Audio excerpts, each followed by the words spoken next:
بسم اللہ الرحمن الرحیم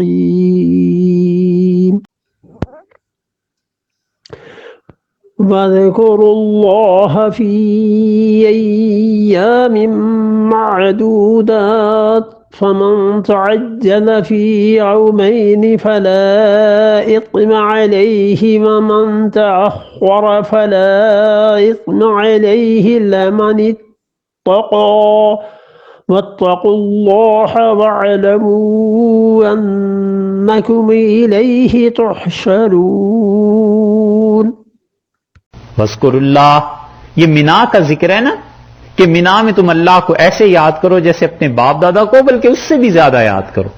اب مینا ہی کے متعلق، مینا میں رہنا ہے 3 دن، 10 ذی الحج کو واپس پہنچے، 10 کا پورا دن، 11 کا، 12 کا، اور یا پھر 13 کا بھی۔ تو پھر کرنی ہے رمی، شیطان کو مارنے ہیں کنکر، اور 10 ذی الحج کو، پھر 11 کو، پھر 12 کو۔ اور 11 اور 12 کی رمی دونوں جو ہیں وہ زوال کے بعد ہیں، اور 13 کی رمی اگر وہ رکے 12 کو اور سورج ڈوب جائے، یا تو سورج ڈوبنے سے پہلے 12 ذی الحج کو نکل جائے اس سے، مینا کی حدود سے، ٹھیک ہے۔ اگر سورج ڈوب گیا مینا میں ہی تو پھر اس کے لیے رات رکنا ضروری ہے، اور موقع ملے تو رکنا چاہیے۔ وہاں کوئی نہیں رہتا، مسجد خیف بس ایک مسجد ہی ہے، اور اس پہ بھی فوج کھڑی ہو جاتی ہے، سعودی نہیں رکنے دیتے، وہ کہتے ہیں جاؤ مکہ مکرمہ کو، نہیں رکنے دیتے۔ لیکن رسول اللہ صلی اللہ علیہ وسلم اس رات کو رکے تھے، اگر ہو سکے تو اس رات کو رکنا چاہیے، بڑی برکتیں خدا نے اس رات میں بھی رکھی ہیں۔ پھر اگلا دن آ گیا 13 ذی الحج کا۔ اب 13 ذی الحج کی رمی جو ہے اس نے کرنی ہے، اگر زوال سے پہلے کر لے گا، دوپہر سے پہلے کر لیتا ہے تو یہ مکروہ ہے۔ اصل وقت سنت کے مطابق اس کے بعد ہے، ظہر کے بعد ہے، زوال کے بعد ہے۔ اس لیے بعض مفسرین نے یہاں جو لکھ دیا ہے نا کہ 13 ذی الحج کی وہ رمی کرے اگلے دن یعنی صبح کو، وہ انہوں نے فقہی مسائل کی طرف نہیں توجہ کی۔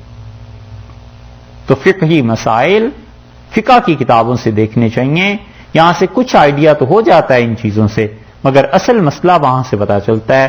اور اسی طرح یہ جو جن کیسٹس کا ہم حوالہ دے رہے ہیں، اس بیان کے بعد وہ کیسٹس اس میں ڈال دیں گے، اس میں ہم نے تفصیل سے بیان کر دیا ہے کہ رمی کے احکامات کیا ہیں۔ تو اللہ تعالیٰ نے فرمایا ہے کہ دیکھو وہاں پر وَاذْكُرُوا اللَّهَ فِي أَيَّامٍ مَّعْدُودَاتٍ، اللہ کو یاد کرو کچھ دن، 10 11 12 3 دن۔ فَمَن تَعَجَّلَ فِي يَوْمَيْنِ، اور جو جلدی کرے صرف 2 دن وہاں گزارے۔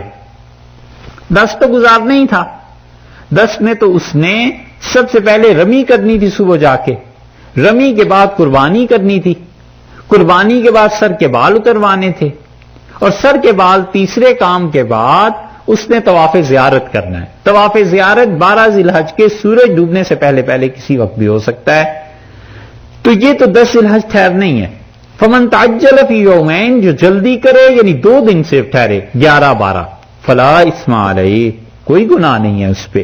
ومن تأخر، اور جو تاخیر کرے یعنی 1 دن مزید ٹھہر جائے 13 ذی الحج کو بھی، فلا اثم علیہ، اس پر بھی کوئی گناہ نہیں ہے۔ لمن اتقا، یہ تقوی کی بات ہے، خوبی کی بات ہے، اچھائی کی بات ہے، 13 ذی الحج کو بھی وہاں رہے۔ واتقوا اللہ، اور دیکھو اللہ سے ڈرتے رہنا۔ وَاعْلَمُوا، اور یاد رکھو، انکم الیہ تحشرون، تم اللہ کی طرف جمع کیے جاؤ گے، لوٹائے جاؤ گے۔ جس طرح عرفات کے میدان میں تم جمع ہوتے ہو، جیسے مینا میں تم جمع ہوتے ہو، ایسے ہی ایک دن اللہ کے سامنے پیش ہو جاؤ گے، جمع ہو جاؤ گے۔ واتقوا اللہ، اصل بات یہ ہے کہ تقوی اختیار کرنا، بار بار کہتے ہیں جہاد میں بھی، حج میں بھی، کہ دیکھو خدا سے ڈرتے رہو۔ وَاعْلَمُوا أَنَّكُمْ إِلَيْهِ تُحْشَرُونَ، اللہ کا خیال رکھنا، تم اس کی طرف جا کر جمع ہو جاؤ گے، یعنی حساب و کتاب یہ چیزیں ہوں گی۔ اچھا، حج کے مسائل میں ہم نے جان بوجھ کے اتنی ڈیٹیلز بیان نہیں کی، کیونکہ وہ جو کیسٹس ہیں اگر آپ کو ضرورت پڑے حج کے لیے یا جانے کا ارادہ ہو تو ان کو آپ سن لیں گے، اس میں الحمدللہ تینوں حج ہیں اور تینوں کے احکامات مناسب حد تک بیان کیے۔